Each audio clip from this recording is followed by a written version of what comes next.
Shalom, saudara-saudara yang dikasihi oleh Tuhan Yesus Kristus. Di tengah-tengah peribadahan kita pada pagi hari ini, kita akan mendengarkan firman Tuhan. Kita percaya firman-Nya ini adalah ya dan amin. Dan firman-Nya ini tidak berubah dari dahulu, sekarang, dan selama-lamanya. Saudara-saudara yang dikasihi oleh Tuhan Yesus Kristus, kalau firman Tuhan pada waktu itu bisa menguatkan orang-orang yang mendengarnya, kita percaya hari ini firman Tuhan yang datang juga akan menguatkan kita sekalian dalam segala rupa-rupa pergumulan kita di tengah-tengah dunia yang penuh dengan kesulitan ini. Nah, saudara, sebelum kita lebih jauh mendengar pemberitaan firman Tuhan, saya mengajak kita menundukkan kepala, memohon pertolongan Tuhan untuk kita bisa mendengarkan firman Tuhan dengan baik. Mari kita berdoa. Bapa yang di surga, kami berserah kepada Tuhan. Di tengah-tengah dunia yang penuh dengan kegelapan ini, jangan tinggalkan kami sendiri ya Tuhan. Namun kiranya firman-Mu yang adalah pelita dan terang bagi kami itu Engkau berikan kepada kami untuk menerangi jalan-jalan dan langkah-langkah kami, sehingga kami bisa mengikuti jalan-jalan yang Tuhan tetapkan bagi kami, sehingga kami tidak tersesat di tengah-tengah kegelapan dunia yang mengerikan ini. Kiranya firman-Mu sungguh-sungguh menolong kami ya Tuhan. Olehnya, dengan harap yang penuh kepada Tuhan, kami mohon Engkau menyertai akan pemberitaan firman Tuhan pada hari ini. Hamba-Mu yang memberitakan, berikan senantiasa pimpinan Roh Kudus, sehingga hamba-Mu yang penuh keterbatasan ini bisa memberitakan firman ini dengan baik dan benar.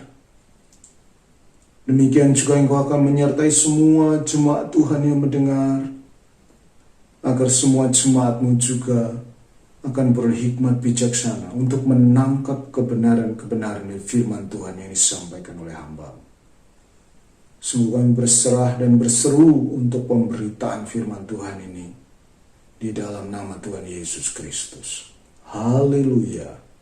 Amin. Nah, saudara-saudara yang dikasihi oleh Tuhan Yesus Kristus, sudah hampir 1 tahun pandemi COVID-19 terjadi di negara kita. Nah, salah satu konsekuensi yang harus kita alami adalah pada tahun ini nampaknya kita harus merayakan Natal yang sungguh-sungguh berbeda dalam sejarah hidup kita. Saudara-saudara, Natal tanpa ada ibadah fisik di gereja.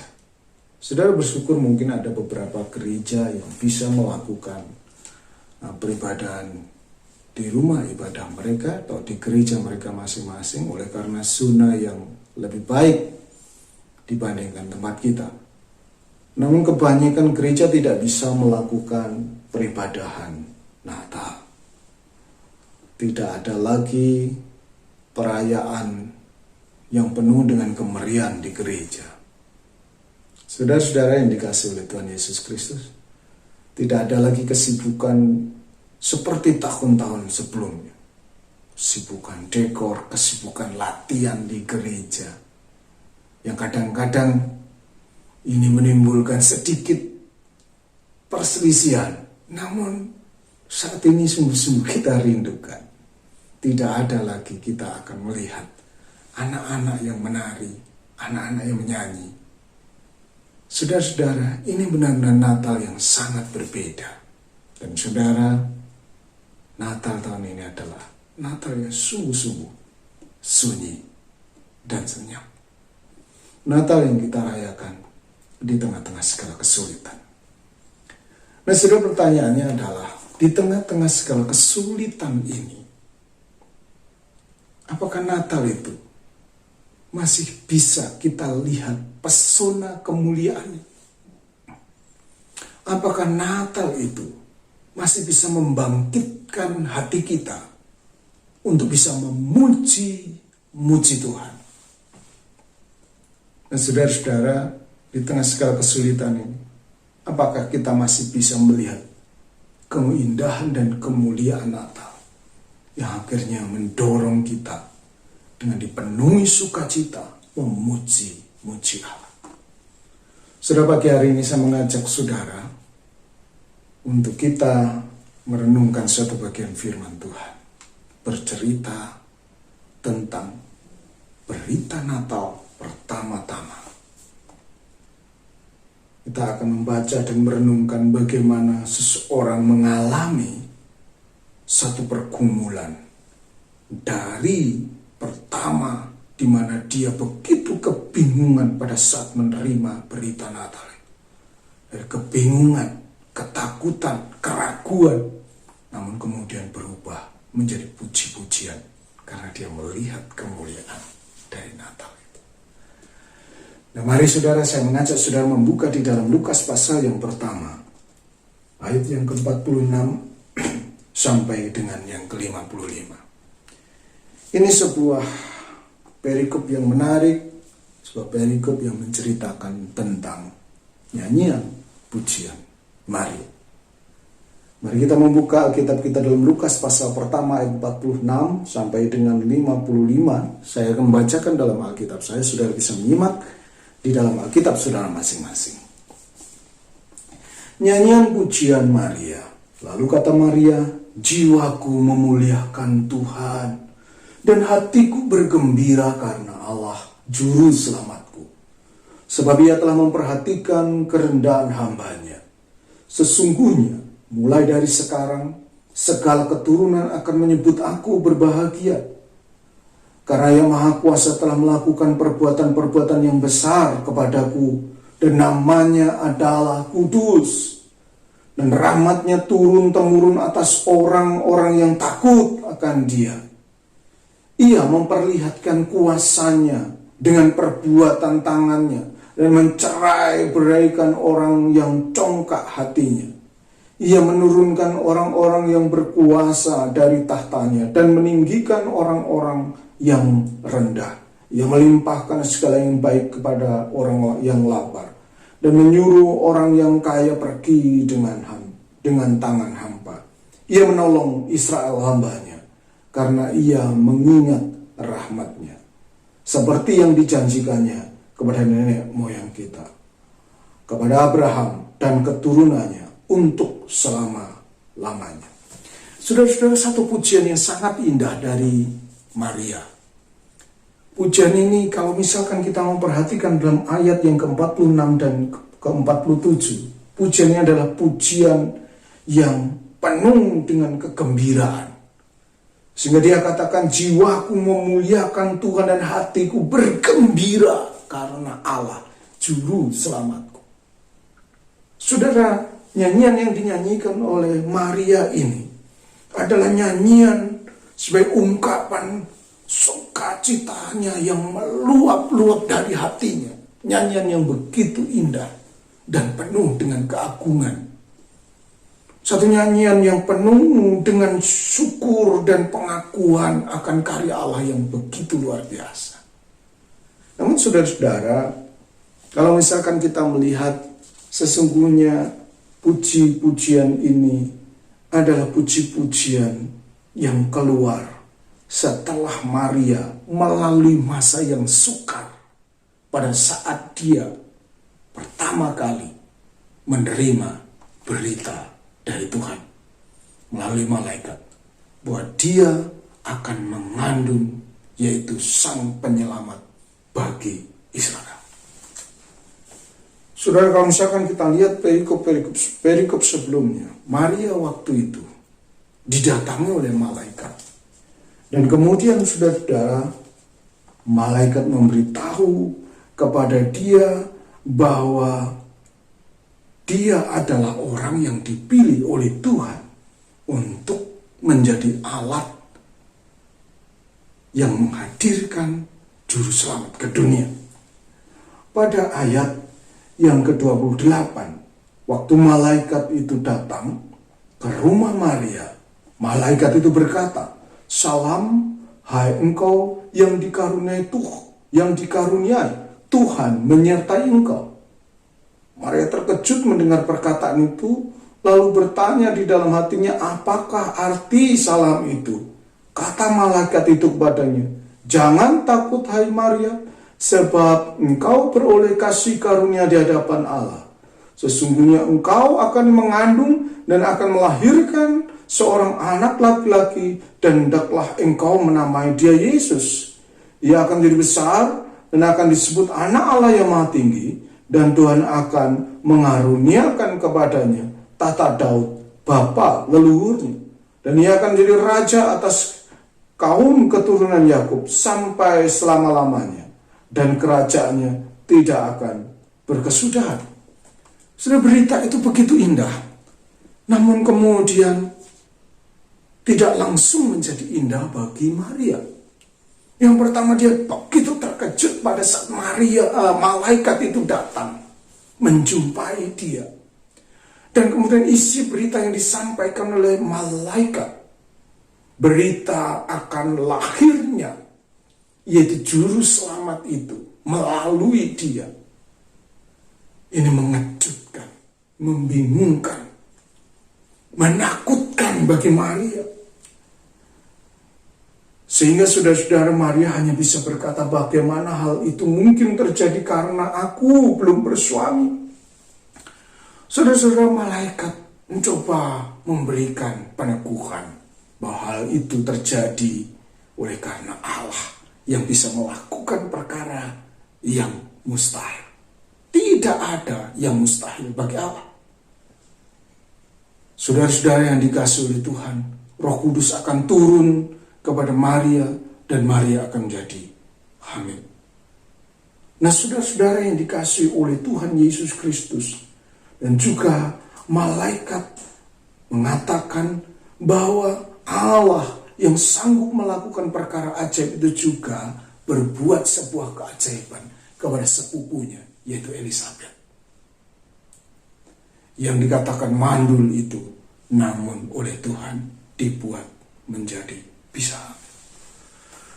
Nah, saudara-saudara, dalam suatu keadaan yang masih bingung, dalam keadaan yang masih terkejut, dalam keadaan yang masih belum bisa memahami semua pesan atau berita dari malaikat ini, Maria dengan kerendahan hati hanya bisa berkata, "Sesungguhnya aku ini adalah hamba Tuhan, jadilah padaku menurut perkataanmu itu." Lalu malaikat itu meninggalkan dia. Malaikat meninggalkan Maria dengan begitu banyak pertanyaan. Malaikat meninggalkan Maria dengan begitu banyak kegelisahan. Malaikat meninggalkan Maria dengan begitu banyak ketakutan. Akhirnya saudara berbekal informasi dari malaikat tadi, dia berusaha mendapati sepupunya, yaitu Elisabet. Dia berjalan dari Galilea menuju ke Yehuda. Dia melakukan perjalanan untuk memastikan bahwa apa yang didengar dari malaikat itu adalah sesuatu yang benar. Sepanjang itu, saudara, sepanjang waktu dari malaikat datang dan akhirnya pergi, sampai kepada dia nanti bertemu dengan Elisabet, masa itu adalah masa yang begitu menegangkan bagi Maria, membingungkan bagi Maria. Tidak diceritakan memang berapa waktu antara malaikat itu pergi dan kemudian dia menemui Elisabet. Tidak diceritakan. Namun saudara, kalau misalkan kita melihat, tentu ada runut yang menarik dan penuh dengan pergumulan, di mana dia harus berbicara kepada calon suaminya tentang keadaannya, walaupun akhirnya memang Tuhan menolong juga melalui mimpi, Tuhan berbicara kepada Yusuf tentang rencana Yusuf yang akan menceraikan dia, menceraikan Maria. Namun ini menjadi waktu yang penuh dengan ketegangan dari seorang Maria. Dia diceritakan juga apakah Maria berangkat ke hidup bersama dengan Yusuf. Kalau misalkan ini adalah perjalanannya sendirian, tentu ini menjadi perjalanan yang penuh ketegangan juga. Ketegangan pikiran yang luar biasa, pertanyaan yang belum terjawab, kebingungan yang belum menemukan titik terang. Luar biasa, saudara. Pada saat kemudian dia berjumpa dengan Elisabet, ada kejadian yang menarik. Pada saat Maria menyampaikan salamnya kepada Elisabet, bayi yang ada di dalam kandungan Elisabet melompat kegirangan. Dan saudara-saudara, kemudian Elisabet mengatakan demikian. Dan ketika Elisabet mendengar salam Maria, melonjaklah anak di dalam rahimnya, dan Elisabet pun penuh dengan Roh Kudus. Lalu berseru dengan suara nyaring, "Diberkatilah engkau di antara semua perempuan, dan diberkatilah buah rahimmu. Siapakah aku ini sampai ibu Tuhanku datang mengunjungi aku? Sebab sesungguhnya ketika salammu sampai kepada telingaku, anak yang di dalam rahimku melonjak kegirangan. Dan berbahagialah yang telah percaya, sebab apa yang dikatakan kepadanya dari Tuhan akan terlaksana." Saudara, perkataan inilah yang akhirnya menjadi sesuatu yang menyadarkan Maria. Perkataan Elisabet inilah yang akhirnya menjawab pertanyaan-pertanyaan yang begitu banyak dari Maria yang belum terjawab sepeninggal atau seperginya malaikat. Perkataan-perkataan Elisabet ini telah kemudian mengenyahkan segala keraguan-raguannya, bahwa benar apa yang dia dengar dari malaikat itu sungguh-sungguh berasal daripada Tuhan. Sebagaimana apa yang dikatakan oleh Elisabet, "Dan berbahagialah ia yang telah percaya, sebab apa yang telah dikatakan kepadanya dari Tuhan akan terlaksana." Di sanalah, saudara-saudara, Maria kembali ingat akan perkataan malaikat yang tadinya menjumpai dia, bahwa dia adalah orang yang beroleh kasih karunia di hadapan Tuhan, ayat 30. Bahwa dia ini akan mengandung dan melahirkan seorang anak laki-laki yang akan dinamai Yesus, yaitu Yehova yang menyelamatkan itu.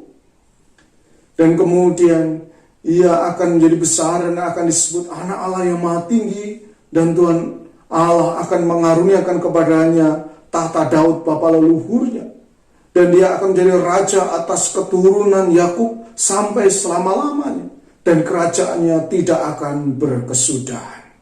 Nah, saudara-saudara, apa yang dikatakan oleh malaikat ini adalah perkataan-perkataan yang sangat didambakan oleh orang Israel. Bahwa orang Israel itu sungguh menanti-nantikan raja yang akan melepaskan mereka, Mesias yang akan melepaskan mereka.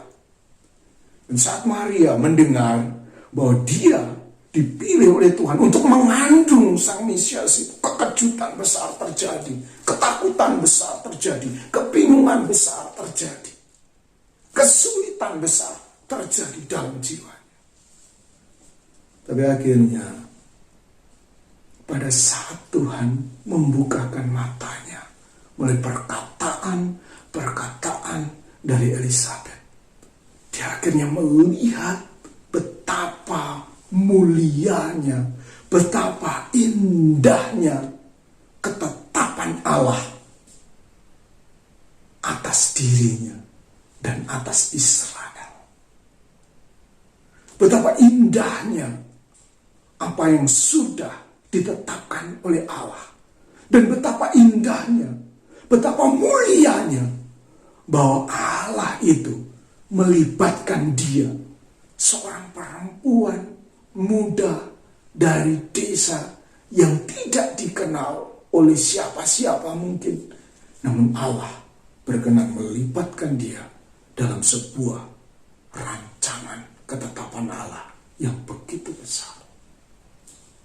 Maka kemudian kalau misalkan kita melihat puji-pujian Maria ini adalah puji-pujian yang lahir dari kekaguman atas kemuliaan daripada rencana Allah yang digenapkan. Saudara-saudara, Maria mulai melihat kemuliaan Tuhan yang luar biasa. Perkataan dari seorang Elizabeth. Pertama sudah dia melihat Elizabeth yang dikatakan orang mandul itu saat itu hamil. Itu saja sudah menjadi peneguhan. Benar, ternyata apa yang dikatakan malaikat benar. Apa yang dikatakan oleh malaikat kepada aku benar. Dan lagi apa yang dikatakan Elizabeth kepada dia lebih meneguhkan lagi, menguatkan dia lagi atas apa yang diberitakan oleh malaikat dan ditetapkan Tuhan atas dia. Bahwa dia dipilih oleh Tuhan menjadi sarana kelahiran bagi Mesias yang dinanti-nantikan oleh orang Israel. Maka saudara, pujian ini pertama berisi sebuah ungkapan syukur kepada Tuhan. Maria melihat kemuliaan Tuhan yang luar biasa. Kemuliaan Tuhan yang luar biasa, kemuliaan kasih Tuhan yang luar biasa, yang memilih dia, seorang hamba yang rendah, namun kemudian dipilih oleh Tuhan menjadi sarana kelahiran seorang Mesias. Dan yang kedua, saudara, dia memuji Allah dalam kemuliaan kasih-Nya, yang kemudian menggenapkan waktu penantian itu. Orang Israel menanti-nantikan demikian lama. Orang Israel menjadi orang-orang yang tertindas saat itu. Orang yang penuh dengan penantian dan harapan. Namun pada saat itu, penantian itu sudah genap. Di mana Tuhan akan memberikan Mesias. Nah, saudara-saudara, betapa luar biasanya berita Natal pertama disampaikan kepada Maria. Maria menjadi ketakutan. Maria mengalami keraguan. Maria mengalami kebingungan. Maria mengalami kesulitan yang begitu besar. Namun akhirnya Tuhan menyingkapkan semuanya itu, sehingga Maria bisa melihat kemuliaan daripada Natal itu, yaitu kelahiran akan Mesias. Maka menarik, saudara-saudaraku yang dikasihi oleh Tuhan, Maria menjadi orang yang dipenuhi dengan pujian setelahnya. Nah saudara, bukankah saat ini kita juga menjadi orang-orang yang sedang mengalami kesulitan akibat pandemi ini? Mungkinkah di tengah pandemi ini kita masih bisa memuji, mempermuliakan nama Tuhan? Mungkinkah, bisakah hati kita dipenuhi dengan luapan kegembiraan merayakan Natal, sehingga walaupun pandemi terjadi, hati kita tetap dipenuhi dengan sukacita. Seperti Maria, kita bisa mengatakan jiwaku memuliakan Tuhan dan hatiku bergembira karena Allah juru selamatku. Biarlah kita belajar dari apa yang dialami oleh Maria. Maria yang pertama dipenuhi dengan kesulitan, matanya tertutup melihat kemuliaan. akhirnya dibukakan. Biar kita mohon pada Tuhan, agar mata kita tertuju dengan jelas melihat akan kemuliaan Sang Mesias yang datang. Kita melihat bahwa Sang Mesias yang dinanti-nantikan itu hadir untuk mendatangkan keselamatan bagi kita. Dan juga mari, saudara, pujian Maria ini juga digerakkan, didasarkan karena ungkapan syukurnya melihat rencana Allah yang mulia yang melibatkan dia dalam rencana yang agung. Mari selain melihat kemuliaan daripada Mesias yang hadir,